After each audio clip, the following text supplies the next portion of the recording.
Hey guys, what's going on? Andrew coming at you. A lot of people have seen my Swedish police versus American police video, and I'm getting a lot of questions to give my thoughts on the George Floyd situation and the protests right now happening in the United States. I've been thinking about this for a little while and everything, but I didn't know if I wanted to do a video, but it's enough people, so I will. I realize if I give my opinion or talk about it, not everybody is ever going to be happy with me that sees this, that's American, I guess. Some people are going to be mad or hate me, and that's fine. But I have to just say that I can only give my experience and my viewpoint, but keep in mind that's from my background, being a white guy, looking at things. I can't step in someone else's shoes and be them. All I can do is listen. So with all that said, though, let's get into it. Now, the first thing I want to say is how I see this situation is really interesting. First of all, if you look at gay rights in America, it was like out of nowhere, everybody just started talking about gay rights, gay rights, gay rights. It was talked about on social media, and suddenly gay marriage was legalized throughout all the United States. It happened so quickly that when I think back of being a kid, growing up in high school and middle school, it was very normal to hear like the gay slur. For people that were gay, it was normal sometimes to hear racial jokes, and just growing up. And so it's interesting to see this cultural shift that we're seeing. So that was first. And people started listening more to people that were gay. The reason I bring this up is because then we moved into the Me Too movement. And people, all of a sudden, everybody was talking about that there were so many women that had experiences, and people that had done, like really powerful people in charge, started to get called out for bad things they did to women. And everybody listened, and that was the Me Too movement. I think what we're seeing now with the George Floyd situation is the same type of thing, where all of a sudden everybody's dealing with it at once. And I think it's a little bit different this time, because I think people are listening and having more conversations and having difficult conversations. And I think the important thing to take away from this is, like, if I would listen to someone that's gay, they had one time they could have told me that they had to deal with something because they were gay.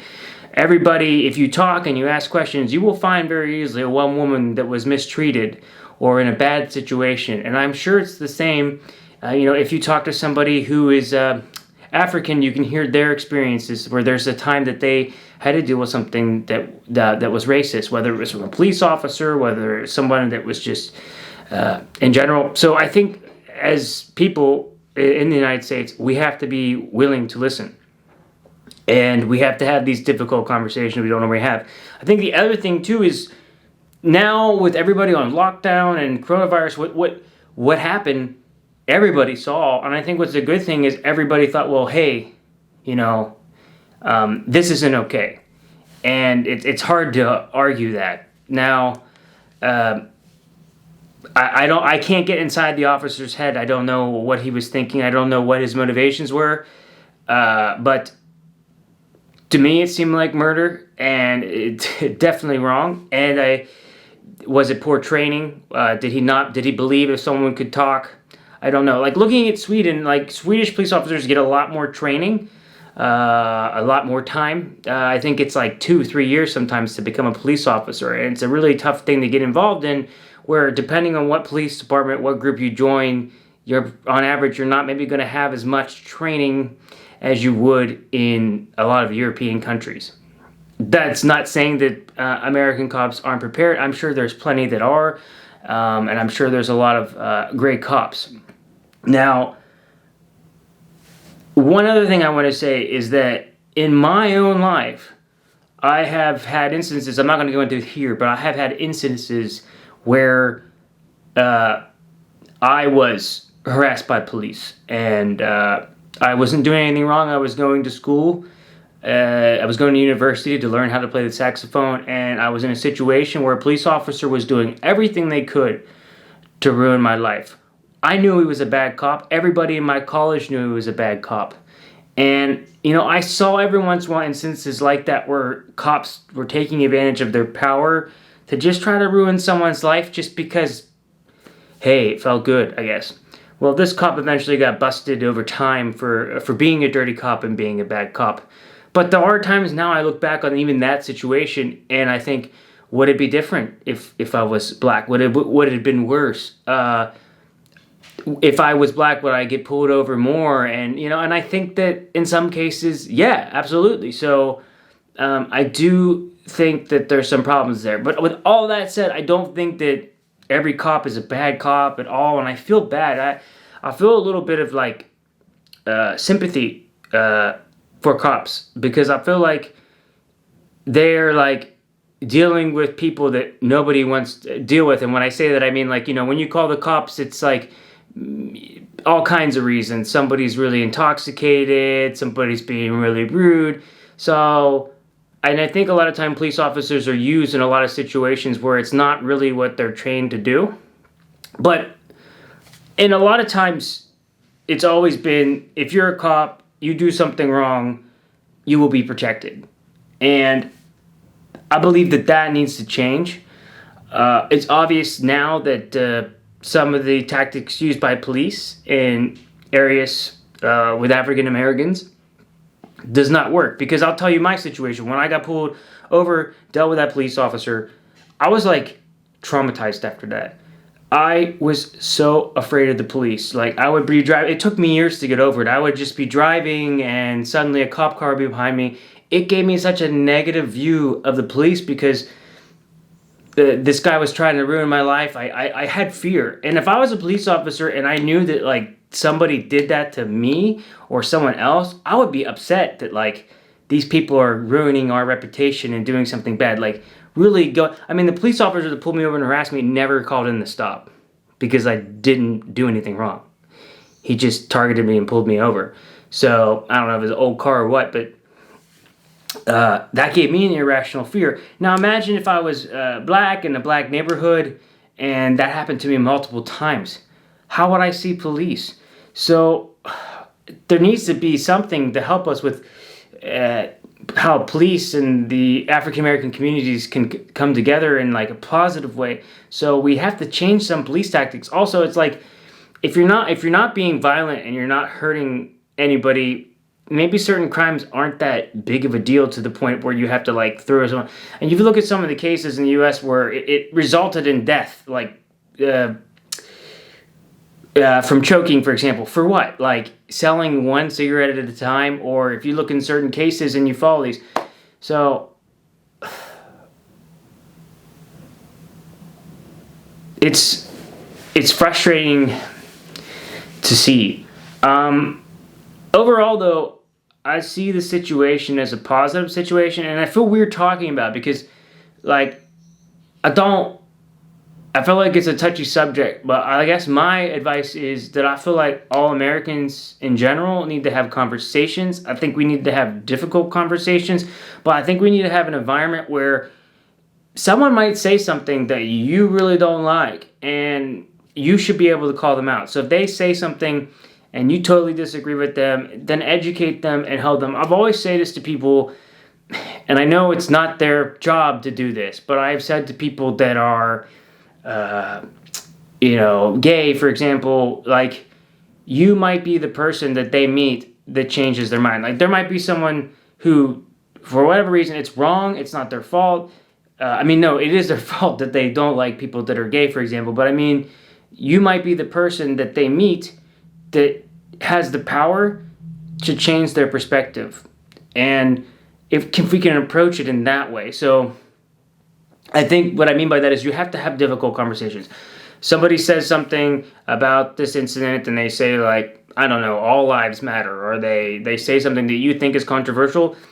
You should then be able to call them out and talk to them about it without it coming to like fisticuffs, without people fighting violently. We have to be able to have these healthy conversations and these difficult conversations, but we have to be able to listen to one another.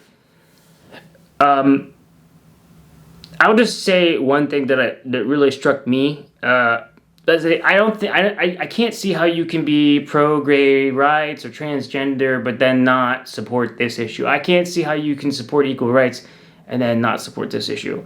It needs to be, when a cop does something wrong, no more do they get to walk away scot-free. They have to pay for it.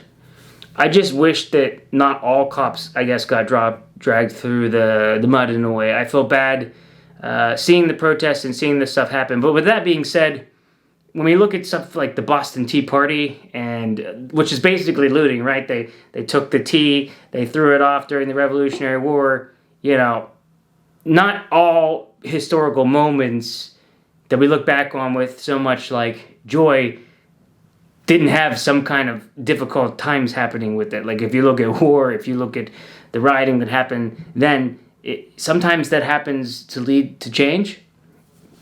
So, but this YouTuber that I listened to, he's a tech YouTuber, MKBHD, was telling his story. And the thing that I like, he talked about issues he had with police, but he never really went into it. He just said I could talk about it. But what he did say is he was a professional Frisbee player and a tech YouTuber, one of the best. And he said the thing that he started to realize is as he got higher to the top in both of those, when he became like the top 1% of whatever that group was, he was the only African American there. And that was enough for me to realize, yes, there's a problem.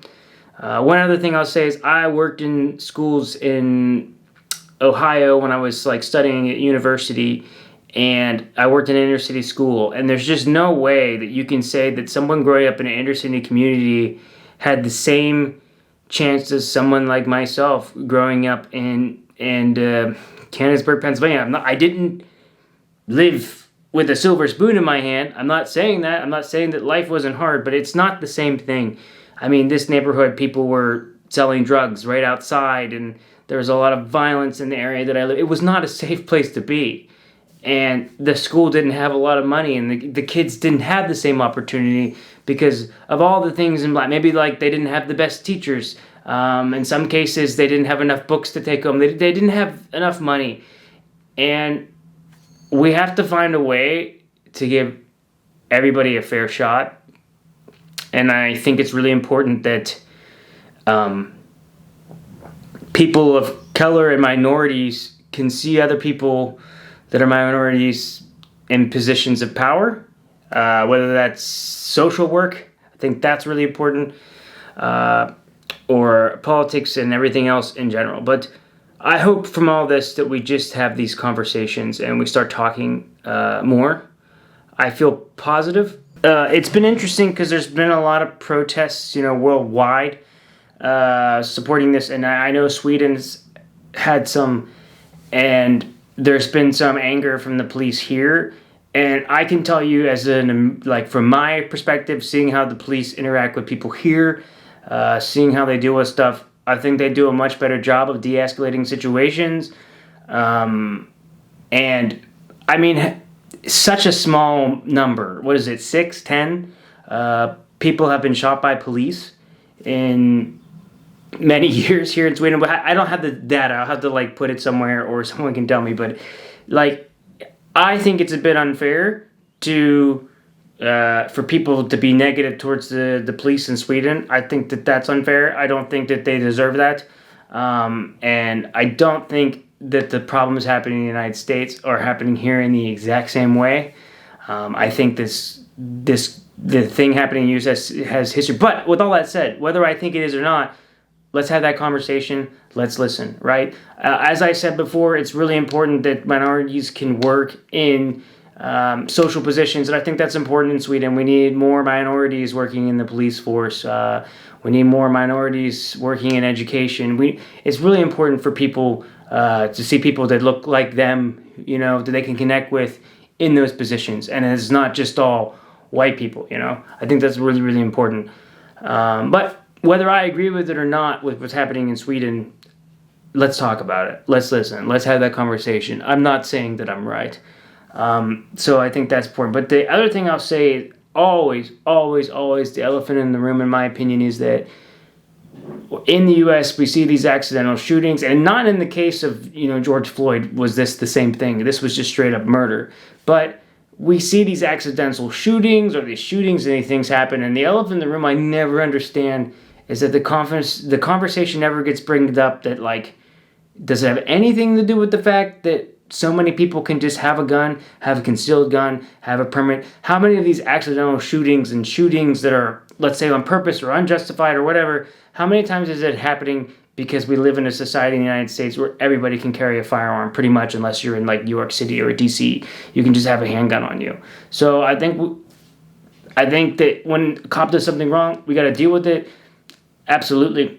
But we have to look at each situation differently, because it really might be an accident sometimes because of just the fact that we live in that world. Is it worth it for us to have guns, all of us, and see this? So, not saying that's what happened in this case at all. So, look, this is all my thoughts. I mean, I hope I don't offend anyone or whatever, but like, you know, I'm willing to listen. Tell me in the comments below. I support this issue. I think that bad cops need to be dealt with this, and we have to look at how we're policing in the African American communities. It's not worth it just like pulling people over, busting them for weed or something that's so minor, and giving them this horrible experience with the police that they then feel for years and then for generations. Like, that's not the way to solve this. It's not.